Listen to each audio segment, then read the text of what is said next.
Kelima, seorang mutalim atau murid hendaknya selalu bermuraqabah. Muraqabah itu mendekatkan diri kepada Allah dengan mahabbah. Jadi kalau kita beribadah kepada Allah itu harus dengan penuh kecintaan kepada Allah. Nah, ini yang menjadi petunjuk kita, ngapain harus takut sama Allah ini. Kepada Allah baik dalam keadaan sepi atau nampak atau tidak nampak, berjalan kepada Allah dengan penuh khauf dan roja. Khauf roja itu apa tahu? Khauf roja itu seperti sayap burung. Ini burung terbang itu harus pakai dua sayap.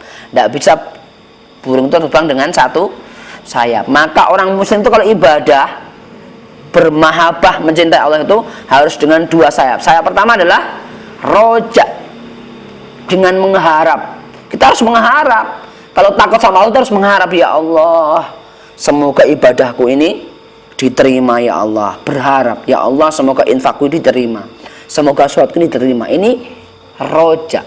Khauf, sayap yang berikutnya adalah khauf apa? Takut.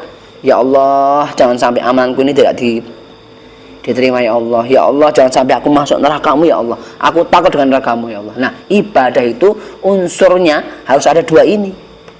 Jadi kalau ada orang bilang tuh enggak perlu kita takut sama Allah, itu keliru. Kenapa? Karena unsur ibadah itu harus ada khauf, harus ada roja. Takut kalau dapat siksa Allah, takut kalau masuk neraka Allah.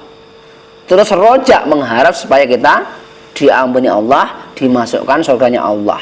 Nah, itu namanya diridhoi oleh Allah, gitu ya. Ada dulu istri saya itu dulu senangnya ke perpustakaan membaca, hobinya itu membaca. Dia mengatakan kepada saya, "Bah, ada Rabi'ah Al-Adawiyah itu loh, Bah. Ahli sufi mengatakan bahwa aku itu tidak peduli, yang penting aku mendapat ridha Allah. Aku tidak peduli kalau kemudian ridha Allah aku masuk neraka, biarkanlah api neraka membakarku. Kalau kemudian surga itu tidak diridhai Allah untukku, biarkanlah aku tidak mau masuk surga. Karena yang kubutuhkan adalah ridha Allah, bukan surganya atau nerakanya." Itu ternyata kalau kita selami, Rabi'ah Al-Adawiyah ini adalah perfahaman Syiah. Ya, jadi hati-hati. Tidak boleh mengambil kisah-kisah cerita kalau kemudian ini salah.